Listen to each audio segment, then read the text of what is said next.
Breaking news చూస్తున్నాం. రైతు భరోసా విధి విధానాలపై సబ్ కమిటీ ఫోకస్ పెట్టింది. సచివాలయంలో ఉదయం 11:30కు సబ్ కమిటీ భేటీ కానుంది. సబ్ కమిటీ చైర్మన్ గా బట్టి విక్రమార్క, సభ్యులుగా శ్రీధర్ బాబు, పొంగులేటి, తుమ్మల ఉన్నారు. ఎన్ని ఎకరాల్లోపు ఉన్న రైతులకు రైతు భరోసా ఇవ్వాలి అనే దానిపై సబ్ కమిటీ సమాలోచనలు చేయనుంది. 10 ఎకరాల వరకు ఉన్న రైతులకు కూడా ఇవ్వాలని ప్రభుత్వానికి రైతు సంఘాల నుంచి వినతులు అందాయి. ప్రభుత్వం మాత్రం 5 ఎకరాల్లోపు ఉన్న చిన్న సన్నకారు రైతులపై దృష్టి పెట్టినట్టు తెలుస్తోంది. అటు కౌలు రైతులను గుర్తించడం పైన సబ్ కమిటీలో చర్చ జరిగే ఛాన్స్ ఉంది.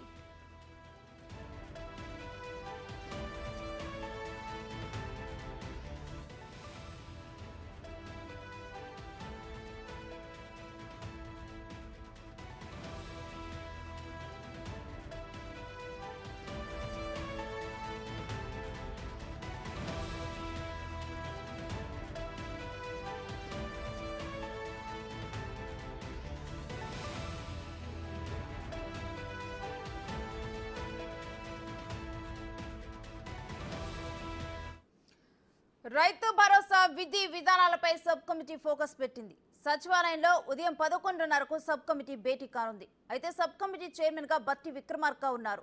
ఇందులో సభ్యులుగా శ్రీధర్ బాబు, పొంగులేటి, తుమ్మల ఉన్నారు. ఎన్ని ఎకరాల్లోపు ఉన్న రైతులకు రైతు భరోసా ఇవ్వాలి అనే దానిపై ఈ సబ్ కమిటీ సమాలోచనలు చేయనుంది. 10 ఎకరాలు ఉన్న రైతులకు కూడా ఇవ్వాలని ఇటువైపు ప్రభుత్వానికి రైతు సంఘాల నుంచి వినతులు అందాయి. అయితే ప్రభుత్వం మాత్రం 5 ఎకరాల్లోపు ఉన్న చిన్న సన్నకారు రైతులపై దృష్టి పెట్టినట్టుగా తెలుస్తోంది. అటు కౌలు రైతులను గుర్తించడం పైన కూడా సబ్ కమిటీలో చర్చ జరిగే ఛాన్స్ ఉంది.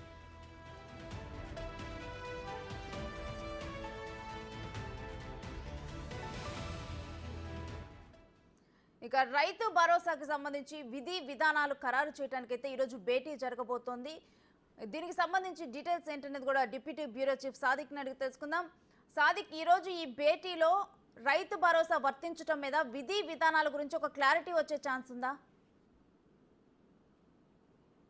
Yes, definitely. ఎందుకంటే రైతు భరోసా కార్యక్రమం ప్రభుత్వం ప్రతిష్టాత్మకంగా తీసుకోబోతుంది. సో కల్టివేషన్ ల్యాండ్కే ఇవ్వాలి, కొండలు గుట్టలకు వాళ్ళకి ఇవ్వద్దని కూడా ప్రభుత్వం భావిస్తున్న నేపథ్యంలో సో రైతు భరోసా ఎవరికి ఇవ్వాలి, ఎంత వారికి ఇవ్వాలి, ఏ సంబంధించిన వర్గాలకు ఇవ్వాలి దానిపైన కూడా దానిపైన విధి విధానాలు రూపొందించేందుకు గాను ఒక కేబినెట్ సబ్ కమిటీ ఏర్పాటు చేసింది.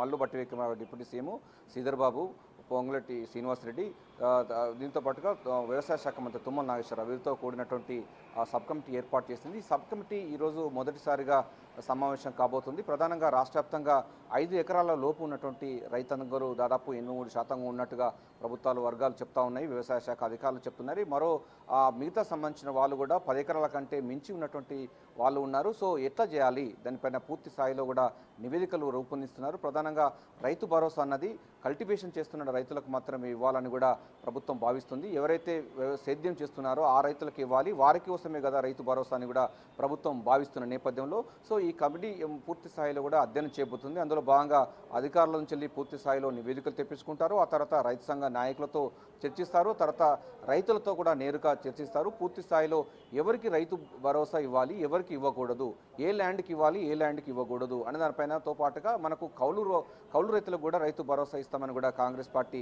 స్పష్టం చేసింది. దానికి సంబంధించినటువంటి అంశాలపైన కూడా మేనిఫెస్టోలో పొందుపరిచిన సందర్భం మనకు తెలిసింది. 6 గ్యారంటీ స్కీమ్లో ఈ రైతు భరోసాలో వాళ్ళు కూడా ఇంక్లూడ్ చేసిన సందర్భం ఉంది. అంటే రైతులకు ఇస్తారు, కౌలు రైతులకు కూడా ఇస్తారు. సో ఈ నేపథ్యంలోనే పూర్తి స్థాయిలో దీన్ని విధి విధానాలు రూపొందించే క్రమంలో ఈ యొక్క క్యాబినెట్ సబ్ కమిటీ అధ్యయనం చేయబోతుంది. ఈరోజు మొదటిసారిగా ఈ క్యాబినెట్ సబ్ కమిటీ సమావేశమవుతుంది. సో అధికారుల దగ్గర నుంచి పూర్తి స్థాయిలో డేటా సేకరించిన తర్వాత క్షేత్రస్థాయిలో రైతు సంఘ నాయకులతోని అదేవిధంగా ఆల్ పార్టీ నేతలతో పాటుగా మిగతా సంబంధించినటువంటి ఎన్జిఓ ఆర్గనైజేషన్తో పూర్తి స్థాయిలో నివేదికలు తయారు చేసిన తర్వాత దీన్ని అసెంబ్లీ అంటే మనకు ఈ నెల 24 నుంచి బడ్జెట్ సమావేశాలు ప్రారంభమవుతున్న నేపథ్యంలో ఈ బడ్జెట్ సమావేశాలకు సందర్భంగా కూడా ఈ యొక్క నివేదికను పూర్తి స్థాయిలో అసెంబ్లీలో ప్రవేశపెడతారు. ఆ తర్వాత ఈ యొక్క ఎవరికి ఇవ్వాలి రైతు భరోసా దానిపైన కూడా క్లారిటీ ప్రభుత్వం చెప్పబోతుంది.